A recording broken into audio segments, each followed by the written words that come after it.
الحمدللہ رب العالمین والصلاة والسلام علی سید الانبیاء والمرسلین وعلی آلہ وصحبہ اجمعین. اعوذ باللہ من الشیطان الرجیم. بسم اللہ الرحمن الرحیم. استجیبوا لربکم من قبل ان یأتی یوم لا مرد له من اللہ ما لکم من ملجأ یومئذ وما لکم من نکیر فإن أعرضوا فما أرسلناك عليهم حفيظا إن عليك إلا البلاغ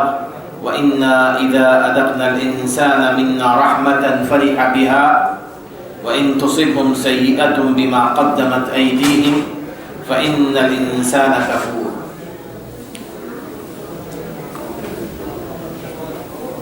یہ سورہ شورى کی آخری آیات ہیں. ابھی چونکہ جیسے کہ آپ کو علم ہے کہ ہمارا بالترتیب درس جاری ہے اور الحمدللہ اس دوران رمضان مبارک بھی آتے رہے ہیں، تو پچھلے رمضان میں اور اس سے پہلے بھی رمضان کے حوالے سے گفتگو ہوتی رہی ہے. سوچا تو یہ تھا کہ اس دفعہ انشاءاللہ تعالی ہم اپنے ترتیب سے چلتے رہیں گے. ہمارے بھائی جناب عبدالرزاق صاحب کی اچھا مشورہ تھا کہ وہ یہ کہہ رہے تھے کہ کچھ رمضان کے حوالے سے بھی بات ہونی چاہیے، کیونکہ یقیناً یہ سمجھیے کہ لوگوں کے دلوں میں بات کو اتارنے کا ایک بہترین طریقہ یہ ہوتا ہے کہ جب لوگوں کے دل آمادہ ہوں،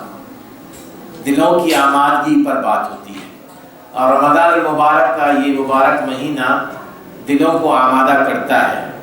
خاص طور پر ان باتوں کو سننے پر ہم آمادہ ہوتے ہیں کہ جن کے ذریعے ہمارے اندر نیکیوں سے محبت پیدا ہو، برائیوں سے ہمارے اندر دوری پیدا ہو. تو اس حوالے سے انتہائی اختصار کے ساتھ پہلے کچھ باتیں ہوں گی رمضان مبارک کے حوالے سے. حضرت طلحہ بن عبید اللہ کی ایک مشہور حدیث ہے، صحیح حدیث ہے، کہ جس میں وہ اپنا ایک خواب بیان کرتے ہیں. اور وہ خواب یہ ہے کہ انہوں نے اس سے پہلے ان کی اپنی حاضری میں دو صحابی آئے رسول اکرم صلی اللہ علیہ وسلم کے پاس. دو ساتھی کہیں سے باہر سے آئے اور ایک وقت انہوں نے اسلام قبول کر لیا، ایک ہی وقت میں. اس میں سے ایک صحابی وہ انتہائی عبادت گزار بن گئے، نوافل کا اہتمام اور تمام نیکیوں پر آگے سبقت، اور اس طرح کے ایک جنگ میں اللہ کے راستے میں لڑتے ہوئے شہید بھی ہو گئے. جو ان کے دوسرے ساتھی تھے وہ عام نمازیں پڑھ لیا کرتے تھے ماشاءاللہ، لیکن اتنے عبادت گزار نہیں تھے جیسے پہلے ساتھی تھے. اور اس پہلے ساتھی کے 1 سال کے بعد یہ اپنے بستر پر طبعی موت مرے. یہ طلحہ بن عبید اللہ کہتے ہیں کہ ایک دفعہ میں نے ان دونوں کو خواب میں دیکھا. خواب یہ دیکھا میں نے کہ جنت سامنے ہے اور جنت کا دروازہ کھلا. جنت کے دروازے سے داروغہ جو جنت کے فرشتے ہیں وہ باہر آئے، اور انہوں نے وہ جو 2 ساتھی وہاں کھڑے ہوئے تھے، ٹھہرے ہوئے تھے، ان میں سے اس ساتھی کو پہلے جنت میں لے گئے جو بعد میں جن کا انتقال ہوا تھا، جو طبعی موت مرے تھے، جنہوں نے نہ شہادت پائی تھی نہ بہت ہی عبادت گزار تھے، طبعی موت مرے تھے. لیکن جنت کے داروغہ نے ان کو پہلے جنت میں داخل کروایا، اور پھر کچھ عرصے بعد وہ ان کو لے گئے جو انتہائی عبادت گزار تھے اور اللہ کے راستے میں لڑتے ہوئے شہید بھی ہو گئے تھے. اور پھر اسی جنت کے داروغہ نے مجھ سے کہا کہ ابھی آپ صبر کرو، آپ کا بھی وقت نہیں آیا. یہ خواب میں نے اپنے صحابہ کو سنایا، ساتھیوں کو، تو وہ بڑے تعجب کرنے لگے، حیرت کا اظہار کرنے لگے کہ آخر ایسے کیسے ہو سکتا ہے. بات رسول اکرم صلی اللہ علیہ وسلم تک پہنچی تو رسول اکرم صلی اللہ علیہ وسلم نے اپنے ساتھیوں سے کہا کہ تمہیں اس بات پر تعجب کیوں ہے؟ پھر آپ نے فرمایا کہ کیا یہ بات نہیں تھی کہ جس پہلے ساتھی کو جنت میں لے جایا گیا وہ 1 سال کے بعد ان کا انتقال ہوا، لیکن کیا ان کو یہ نمازیں نہیں ملی تھی؟ کیا یہ بات نہیں تھی کہ انہوں نے فلاں فلاں نمازیں پڑھی؟ کیا یہ بات نہیں تھی کہ ان کو اللہ تبارک و تعالیٰ نے رمضان میں روزے رکھنے کا موقع عطا فرمایا؟ یہ رسول اکرم صلی اللہ علیہ وسلم نے جب کہا فرمایا تو صحابہ نے کہا کہ بلا شک و شبہ کہ ان کے انتقال کے بعد پہلے صحابی کی شہادت کے بعد اس صحابی کو اللہ تعالیٰ نے رمضان میں روزے رکھنے کا موقع عطا فرمایا۔ تو آپ نے فرمایا اس کے بعد تو پھر سمجھ لو کہ اس صحابی اور اس صحابی کے درمیان عمل اور ثواب کے اعتبار سے اتنا ہی فرق ہے جتنا زمین اور آسمان کے درمیان۔ آپ اندازہ کیجئے اس حدیث سے کہ اللہ رب العزت نے ہمیں ایک اور دفعہ اپنی زندگی میں اس مقدس برکتوں رحمتوں والے مہینے کو عطا فرمایا ہے، تو اللہ تبارک و تعالیٰ کا کتنا بڑا انعام ہے۔ یعنی یہ اتنا بڑا انعام ہے جو سمجھنے والے ہیں وہ سمجھ سکتے ہیں، جو سمجھنا چاہتے ہیں کہ مجھے اپنی آخرت بنانی ہے تو آخرت بنانے کے لیے اللہ تبارک و تعالیٰ نے سارا ماحول ہموار فرما دیا، راتیں اور دن۔ اب اس ماشاءاللہ نیکیوں کے موسم بہار کو اگر کوئی اپنے آپ کو اس سے محروم کر لے تو وہ سب سے بڑا محروم ہے، وہ سب سے بڑا محروم ہے۔ اب یہ وہ چیز ہے جس کو ہمیں اپنے دل و جان میں اجاگر کرنی چاہیے، مضبوط بٹھا دینی چاہیے۔ میرے دوستو، رمضان آتے ہیں اور چلے جاتے ہیں، لیکن بہت سارے ساتھی ایسے ہیں جو درجہ بدرجہ رمضان سے فائدہ اٹھاتے ہیں۔ اگر ہم یہ چاہتے ہیں کہ اس رمضان المبارک سے اللہ تبارک و تعالیٰ ہمیں بھرپور فائدہ اٹھانے کا موقع عطا فرمائے تو دو تین چیزیں اس ذہن میں رہنی چاہیے۔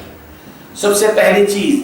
وہ یہ کہ عام طور پر آپ دیکھیں گے کہ کہیں ہم کسی جگہ پر جاتے ہیں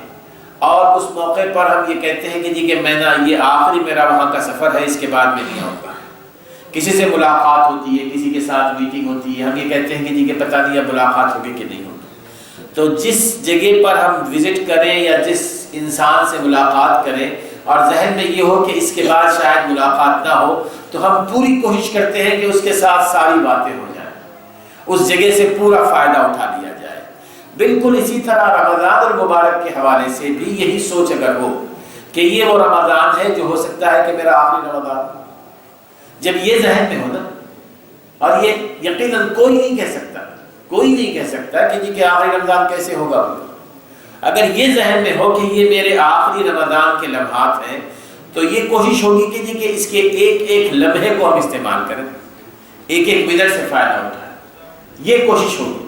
اور اس میں یہ کوشش ہوگی کہ میں پوری طرح اپنے آپ کو دوزخ سے نجات پالوں اور دوزخ سے نجات حاصل کروں۔ ایک تو یہ چیز ہونی چاہیے۔ رسول اکرم صلی اللہ علیہ وسلم اسی وجہ سے جب آپ کسی چیز کی اہمیت کو اجاگر کرنا چاہتے ہیں نا تو آپ یہی فرماتے ہیں، جیسے کہ حجۃ الوداع کے موقع پہ آپ نے فرمایا کہ لعلی لا القاکم بعد یومی ھذا او بعد عامی ھذا، غور سے سنو، اچھی طرح سن لو، ہو سکتا ہے کہ میں تم سے آئندہ سال یا آئندہ دن اس جگہ پر نہ ملوں۔ یعنی جب آپ نے یہ بات بیان فرمائی تو صحابہ انتہائی توجہ سے سننے لگے۔ یہ وہ چیز ہوتی ہے جو ذہن میں ہمارے پوری طرح بیٹھ جانی چاہیے۔ دوسری چیز، رمضان کے آنے کے بعد بھی آپ دیکھیں گے کہ کچھ ساتھی ایسے ہوتے ہیں ماشاءاللہ رمضان میں نماز شروع کر دیتے ہیں لیکن نیکیوں کی طرف اتنی زیادہ رغبت نہیں ہوتی، قرآن مجید کی تلاوت کرنے میں سستی ہوتی ہے، رمضان میں بھی اگر فرائض پڑھ لیتے ہیں تو نوافل کی طرف اتنا زیادہ دھیان نہیں ہوتا، انفاق فی سبیل اللہ کی طرف بھی نہیں ہوتا۔ اس کی وجہ کیا ہے؟ جبکہ رمضان میں اللہ تبارک و تعالیٰ نے تو جنت کے دروازے کھول دیے، دوزخ کے دروازوں کو بند کر دیا ہے، شیطان کو چینڈ کر دیا گیا ہے، لیکن پھر بھی یہ کیوں ہوتا ہے؟ اس کی ایک وجہ میرے دوستو وہ یہ ہے ہمارے دل ایسے ہیں نا کہ ہم عام طور پر مختلف قسم کی چھوٹی بڑی برائیاں کرتے رہتے ہیں،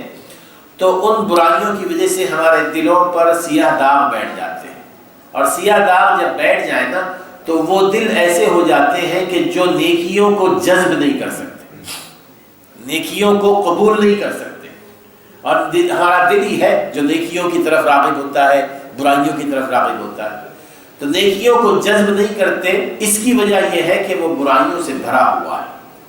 اب اگر ہم یہ چاہتے ہیں کہ اس دل کو برائیوں سے صاف کیا جائے تو اس کا ایک ہی طریقہ ہے، وہ یہ ہے کہ اللہ تعالیٰ سے اپنے گناہوں کی معافی مانگی جائے، توبہ کی جائے۔ اب اگر ہم رمضان کا آغاز کریں اللہ تعالیٰ سے اپنے پچھلے گناہوں کی معافی مانگ کر، تو ہم اپنے دل کو سیقل کر لیں گے،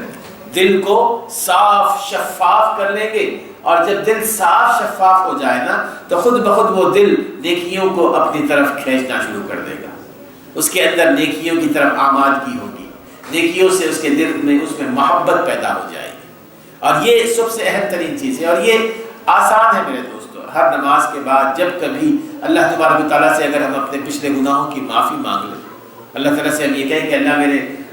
دل سے ان تمام گناہوں کو دور فرما دے، میرے ان تمام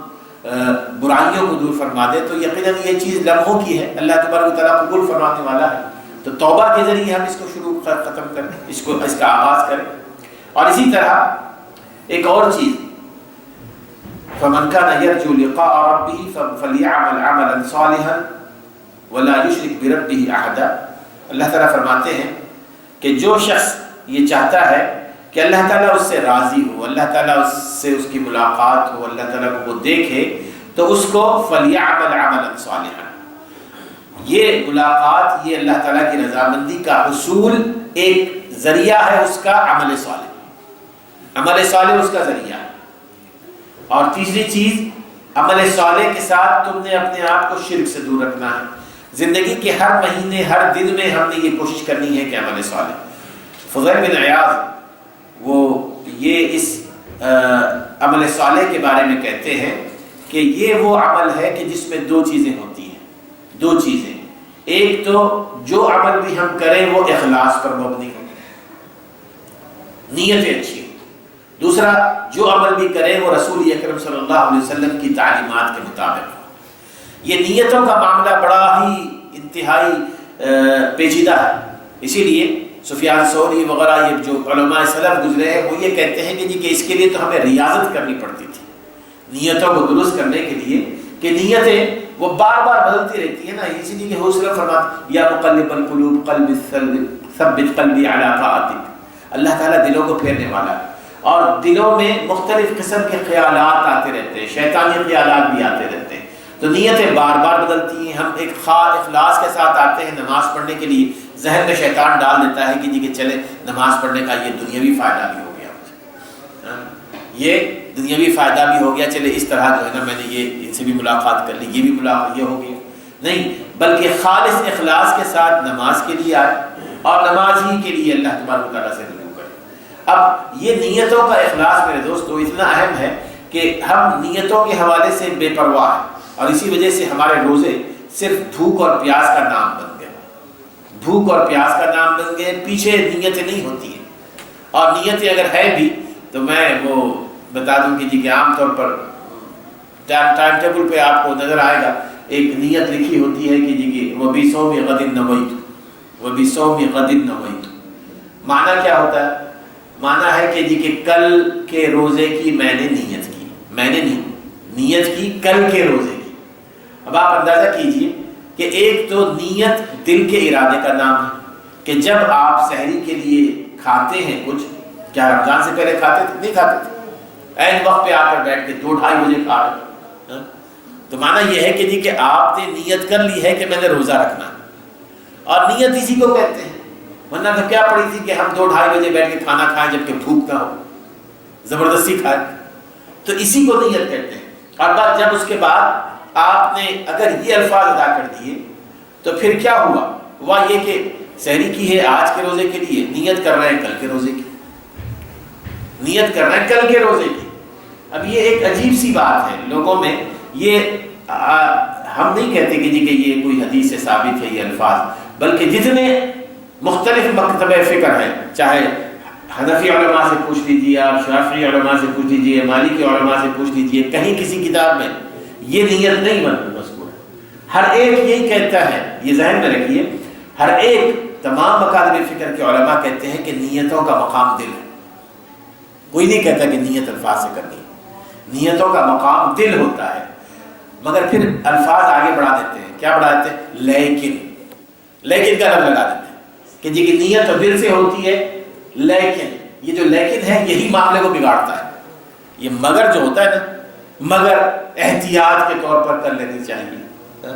جب رسول اکرم صلی اللہ علیہ وسلم نے ہمیں مکمل اپنے دین میں رہنمائی عطا فرمائی تھی تو کیا اللہ تعالیٰ نے آپ کو یہ نہیں بتلایا تھا کہ کہ تمہاری امت کے لوگوں کو الفاظ بھی سکھاؤ تاکہ وہ احتیاط کے طور پر نیت کریں؟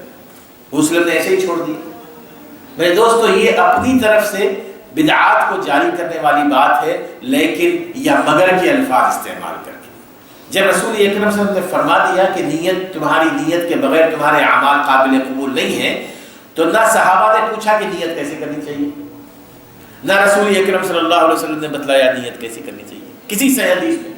کسی صحابی نے نہیں پوچھا نا، مگر کہ جبکہ صحابہ کی بڑی کوشش ہوتی تھی کہ مختلف سوالات کیا کرتے تھے وسلم سے، لیکن کسی صحابی نے نہیں پوچھا کہ آپ مجھے بتائیے کہ نیت میں سے کیسے کروں، اور نہ ہی رسول نے فرمایا۔ تو معنی یہ ہے کہ نیتیں ان کو معلوم تھا۔ نیت نوا ینوی عربی لفظ ہے، عربی لفظ اس کا معنی یہ ہوتا ہے کہ دل کی سوچ، دل میں آپ کچھ سوچتے ہیں، اس کام کو کرنے کے لیے آپ ذہن میں سوچتے ہیں، جو کام کرنا چاہتے ہیں اس کو کہتے ہیں نیت۔ اب یہ نیت دل سے کرنی چاہیے، اور بجائے اس کے کہ ہم یہ اس قسم کی نیت کریں جس سے آپ نے سحری آج کی کھائی ہے اور کل کے روزے کی نیت کر رہے ہیں اور آج کا روزہ گوا دیا، پھر دوسرے دن سحری کھائیں گے، پھر اس کے بعد آگے کی نیت کریں گے، اس دن کا بھی روزہ گوا دیا، سارا رمضان گوا دیا، اس طرح کچھ بھی حاصل نہیں ہوا۔ تو بہرحال نیتوں کے معاملے میں کوشش یہ ہونی چاہیے کہ اپنے دل میں، چاہے ہم روزہ رکھ رہے ہوں، نماز پڑھ رہے ہوں، نوافل ادا کر رہے ہوں، قرآن مجید کی تلاوت کر رہے ہوں، اللہ تعالیٰ کے راستے میں خرچ کر رہے ہوں، پہلے اپنے دل کو صاف کریں، دلوں میں دیکھ لیں کہ جی کہ میرے اپنے ارادے کیا ہیں، میں کیا چاہتا ہوں اس سے۔ اگر میرا مقصد یہ ہے کہ اللہ تعالیٰ کی رضا ہو تو پھر بات اچھی ہے، اور یہی وجہ ہے کہ رسول اکرم صلی اللہ علیہ وسلم نے جو شرط لگائی ہے نا کہ من صام رمضان ایمانا و احتسابا، من قام رمضان ایمانا و احتسابا، دو شرطیں ہیں کہ اگر تم چاہتے ہو کہ اپنے سارے گناہوں کو معاف کرواؤ اللہ تعالیٰ سے تو دو شرطیں تمہارے اندر ہونی چاہیے۔ ایک تو ایمان، ایمان کا معنی یہ ہے کہ جو کچھ اس مہینے میں میں کر رہا ہوں، جس وقت مجھے بھوک نہیں لگتی ہے میں بیٹھ کے کھا رہا ہوں، جس وقت بھوک ستا رہی ہے، پیاس ستا رہی ہے، وجہ کوئی ہے ایسی بات کہ جی کہ میں اس کی طرف توجہ کروں، میں اس کی طرف توجہ ہی نہیں کرتا، نہ کھانے کی طرف، نہ پیاس کی طرف، نہ پانی کی طرف۔ یہ کیوں ہو رہا ہے؟ وہ اس لیے کہ اللہ تعالیٰ کا حکم ہے، یہ ایمان ہونا چاہیے، اللہ تعالیٰ کا یہ حکم ہے، اس وجہ سے میں سارا کر رہا ہوں، اس لیے نہیں کر رہا ہوں کہ ڈائٹنگ ہو جائے، اس وجہ سے نہیں کر رہا ہوں۔ ٹھیک ہے آپ اس کو دوسرے سطح پر رکھیں کہ چلے اس طرح صحت کے لیے بھی فائدہ ہوگا، لیکن پہلے اس پہ نہیں۔ عام طور پر جب آپ کہیں نا پوچھیں گے جی کہ روزے کا فائدہ کیا ہے، خاص طور پہ یہاں کے بچوں سے پوچھیں، کہتے ہیں کہ جی کہ وہ یتیموں اور غریبوں کی بھوک کا احساس دلاتا ہے روزہ۔ میرے دوستو یہ ثانوی حیثیت ہے، یہ ثانوی حیثیت ہے، اس کو آپ رکھیں کہ بھوک کا احساس یقیناً ثانوی حیثیت ہے، لیکن پہلا یہ کہ لعلکم تتقون، یہ ہمیں پیوریفیکیشن کے لیے، ہمیں پیوریفائڈ کرتا ہے، ہماری روحانی اصلاح ہوتی ہے، اس میں ریاضت ہوتی ہے، اور یہ سب سے بہترین ریاضت کا طریقہ ہے، اس میں کسی اور ریاضت کے طریقے کی ضرورت نہیں ہے آپ کو۔ اسی سے یقیناً یہ بات وہ ہے کہ جس کے بارے میں اللہ تبارک رسول جیسے کہ فرماتے ہیں، اللہ تعالیٰ فرماتا ہے کہ الا الصوم فإنه لي وأنا أجزي به، کہ سارے جو ہم نیکیاں کرتے ہیں نا، نیک کام، اس میں اللہ تبارک تعالیٰ نے ہمیں 10 ثواب سے، 10 اجر سے لے کر 700 اجر دینے کا وعدہ فرمایا۔ کوئی بھی نیکی ہم کریں گے، ہو سکتا ہے اللہ تعالیٰ ہمیں اس کا 10 اجر عطا فرمائے، ہو سکتا ہے کہ 700 گنا اجر عطا فرمائے۔ الا الصوم، سوائے روزے کے، فإنه لي وأنا أجزي به، اللہ تعالیٰ فرماتے ہیں کہ وہ روزہ چونکہ بندہ صرف میرے لیے رکھتا ہے، جب تک کہ اپنی زبان سے نہ کہے پتہ نہیں چلتا کہ روزہ رکھا ہوا، اور اگر جو زبان سے کہہ دے گا اس کا روزہ گیا سارا۔ وأنا أجزي به، اور میں ہی اس کو، جس طرح اس نے اپنے روزے کو چھپایا ہوا ہے، میں نے بھی اس اجر کو سرپرائز کے طور پر چھپایا ہوا ہے، ایک سرپرائز اللہ تعالیٰ کے پاس، اور اللہ تعالیٰ وہ سرپرائز ہمیں وہاں پر دے گا، اور وہ اجر کیا ہے ہمیں کسی کو نہیں پتا۔ اب یہ اجر بلا حساب، انما یوفی الصابرون اجرهم بغیر حساب، اللہ تعالیٰ جیسے کہ فرماتے ہیں کہ صبر کرنے والوں کو اللہ تبارک و تعالیٰ بلا حساب اور کتاب اجر عطا فرمائے گا، اس میں کوئی ناپ تول والی بات نہیں ہوگی کہ ٹھیک ہے تم نے یہ کام کیا اتنے لے لو، یہ کام کیا اتنے لے لو، بلا حساب کتاب، وہ کیوں؟ اور خاص طور پہ روزے کے حوالے سے فرمایا، وہ اس لیے کہ روزہ پورے کا پورا صبر ہی ہے نا۔ روزہ ہم رکھتے ہیں اپنے پیٹ پر صبر، اپنی بھوک پر صبر، اپنے پیاس پر صبر، اپنی شہوانی خواہشات پر صبر، اپنی نگاہوں پر صبر، اپنے کانوں پر، اپنی زبان پر، ان تمام چیزوں پر روک لگانا ہوتا ہے، تب جا کے روزہ ہوتا ہے۔ صرف یہ نہیں کیجیے کہ بھوکے اور پیاسے رہ جاؤ اور نگاہیں دوڑ رہی ہیں ادھر ادھر، زبان سے وہی باتیں نکل رہی ہیں غیبت کی، برائیوں کی، عیب کی،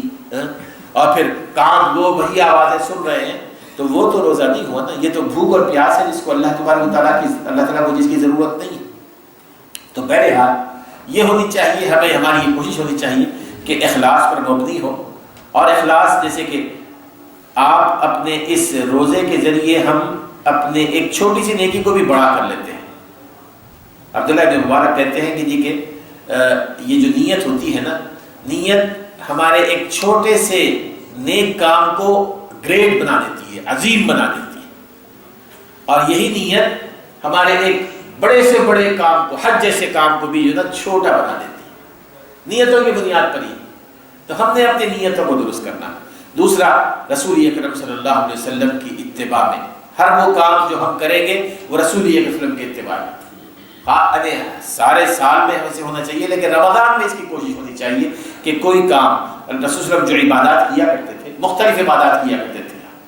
نوافل پڑھا کرتے تھے، قرآن مجید کی کثرت سے تلاوت کیا کرتے تھے، اللہ تعالیٰ کے راستے میں دیتے تھے، گڑ گڑا کے دعائیں کیا کرتے تھے، دعائیں بہت کیا کرتے تھے آپ رمضان المبارک میں۔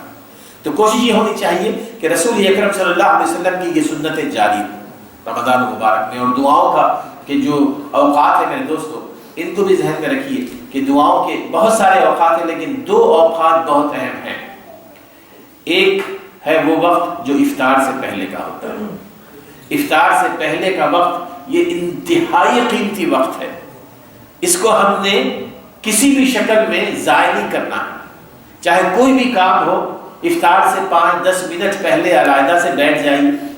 اللہ تعالیٰ سے مانگیے، اللہ تعالیٰ سے مانگیے، جو مانگنا ہو اللہ تعالیٰ سے مانگیے۔ وہ موقع ہوتا ہے کہ اللہ تعالیٰ دینے پر آتا ہے۔ وہ اس لیے دینے پر آتا ہے کہ ایک بندے نے سارا دن مزدوری کی ہے، اس کے لیے بھوکا رہا ہے، اس کے لیے پیاسا رہا ہے، اس کے لیے شہوانی خواہشات پر کنٹرول کر رکھا ہے، اب وہ آخر میں آ کے اللہ تبارک تعالیٰ سے مانگ رہا ہے، اللہ تعالیٰ تو ویسے بھی دے دیتا ہے۔ تو وہ موقع ایسا ہوتا ہے کہ اللہ تبارک تعالیٰ دینے پر آتا ہے۔ اور پھر اسی طرح یعنی خاص طور پہ خواتین کے لیے اس میں بڑا سبق ہے، ماشاءاللہ وہ پورا سرو کرتی ہیں گھروں میں، اور کوشش کرتی ہیں کہ جس قدر ہو سکے اپنے گھر والوں کو جو ہے نا افطار اچھا کروائیں، لیکن ان سے بھی یہ ہونا چاہیے کہ وہ جو ہے نا 10-15 منٹ پہلے افطار کا سارا انتظام کر لیں، پھر اس کے بعد وہ کہہ دیں گے کہ اب ممنوع ہے داخلہ کچن میں، وہ آ جائے اپنے طور پہ اپنی جگہ بیٹھ جائیں، جا کے اللہ تعالیٰ سے دعائیں کریں، اللہ تعالیٰ سے دعائیں کریں۔ یہ سب سے بڑا افطار ہوگا ان کا اپنے گھر والوں کے لیے۔ پھر اسی طرح ایک اور وقت جو سحر کے وقت ہوتا ہے، اور یہ وہ وقت ہے جو ہمیں عام طور پر ملتا نہیں ہے نا، اللہ کہ اللہ تبارک تعالیٰ جن کو توفیق دی ہے تہجد کی نا، یہ عام طور پر نہیں ملتا ہے وقت۔ یہ فجر سے پہلے کا جو وقت، فجر یعنی سحر جب ختم ہوتی ہے نا،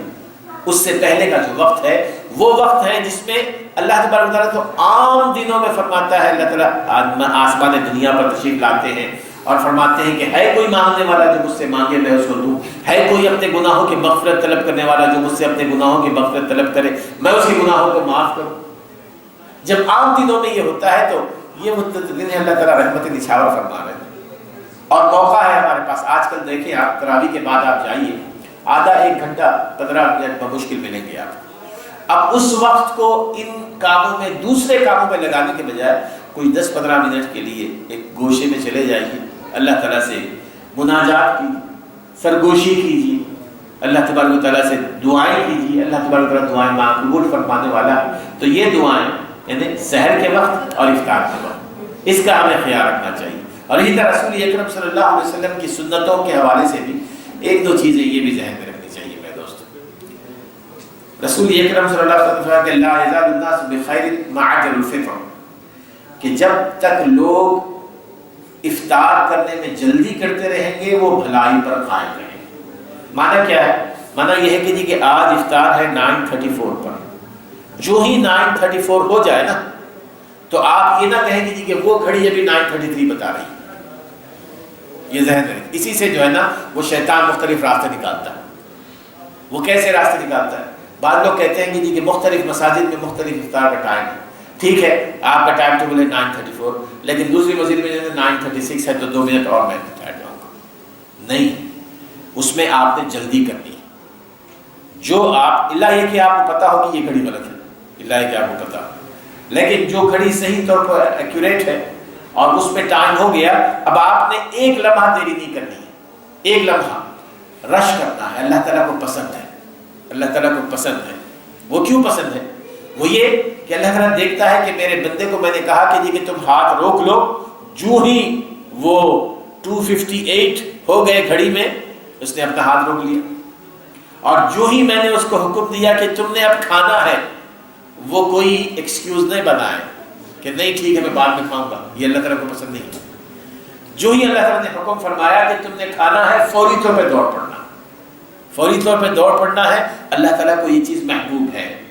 تو افطار میں جلدی کرنا رسول اکرم صلی اللہ علیہ وسلم کی سنت ہے۔ اس میں احتیاطی 2 منٹ، احتیاطی 4 منٹ، میرے دوستو یہ رسول اللہ علیہ وسلم کی سنت کی خلاف ورزی ہے کھلا کھلا۔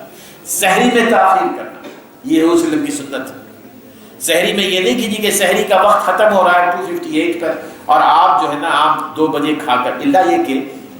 وہ ساتھی جو کسی مجبوری کے عالم میں ہیں اور ان کے پاس کوئی اور وقت نہیں ہوتا ہے وہ علیحدہ بات ہے، لیکن جن ساتھیوں کے پاس کوئی کام نہیں ہے تو وہ سحری کو اخیر وقت تک کھائیں، اخیر وقت تک۔ حدیث میں آتا ہے کہ اس وقت کی سحری اور فجر کی نماز میں اتنا وقفہ ہوتا تھا جتنا کہ 50 قرآن مجید کی آیات پڑھنے کا وقفہ ہوتا ہے۔ 50 قرآن مجید کی آیات آپ 15-20 منٹ میں آسانی سے پڑھ لے سکتے ہیں۔ تو اس لیے کوشش ہونی چاہیے کہ آخر وقت تک سحری کھائیں اور اول وقت میں افطار کریں۔ تو یہ وہ چیزیں ہیں کہ جو اس رمضان میں اگر ان کا ہم خیال رکھیں تو یقیناً اللہ تبارک و تعالیٰ کی مدد ہمارے حاصل ہوگی اور اللہ تبارک و تعالیٰ ہمارے ان روزوں کے ذریعے ہماری مغفرت فرمائیں گے۔ بہرحال ہمیں پروگرام تو یہ تھا کہ جی کہ ساتھ ہی جو ہے نا کچھ